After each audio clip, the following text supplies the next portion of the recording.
Trying to set up your sound bar and you're using the instructions that came with it, and it's an LG sound bar and you've got an LG TV,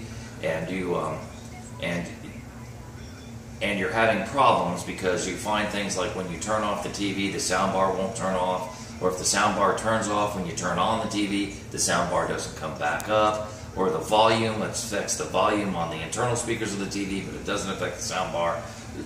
Disregard the instructions and set it up with the device connector. And here's how that goes: you push the home button, and then you go looking for your device connector. You look through all your apps. Just keep looking through your apps until you find this little purple icon that says device connector.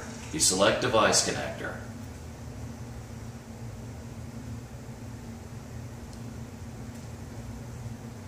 Then you have all these devices you can select from.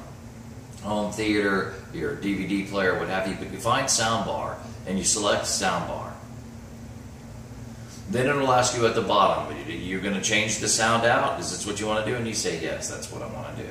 And then it asks you to pick how your soundbar is connected, via your HDMI 2 ARC port or your optical port or what have you. And you'll select for the particular soundbar I have, optical. And then you go up to next and you say, what else do I have to do? And it tells you to make sure your remote control is close enough to your TV. On this one, you basically put next to make sure your components are close enough together, and they are. Okay. Then you go down and you select who manufactures your soundbar. In our case, it's LG. Then you go up to next.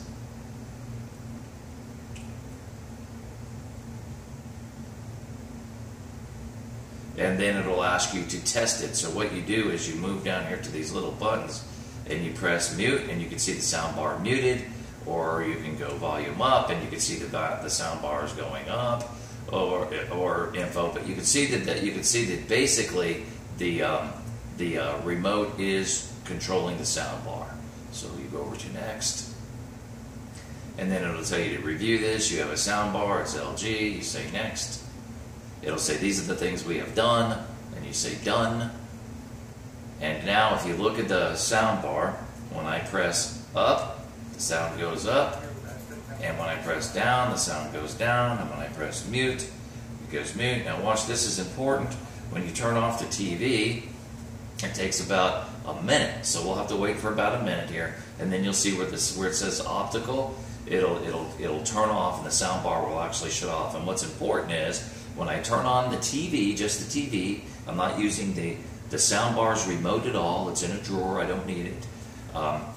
When the sound bar goes off, when I turn the TV back on, the sound bar will come back on, and I'll have all the controls I need. Sound up, sound down, mute, what have you, and it'll just continue to be this way. You won't ever have to get that remote control for the sound bar out of the drawer. So now you control everything with just your remote. And stand by just a second, and that optical will go off, and I'll turn the TV back on, and you'll see that it actually comes back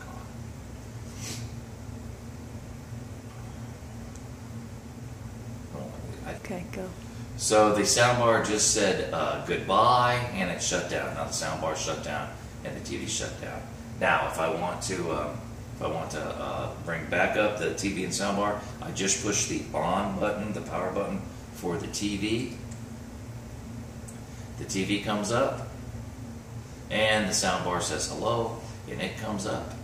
And if you look, I can use just the remote's volume to bring up the TV, turn down the TV, then mute the TV, and you get the idea. So now you don't have to make sure that things are synced together and paired correctly and all these things. You just set it up through the device connector, and it takes care of all the other configuration things for you.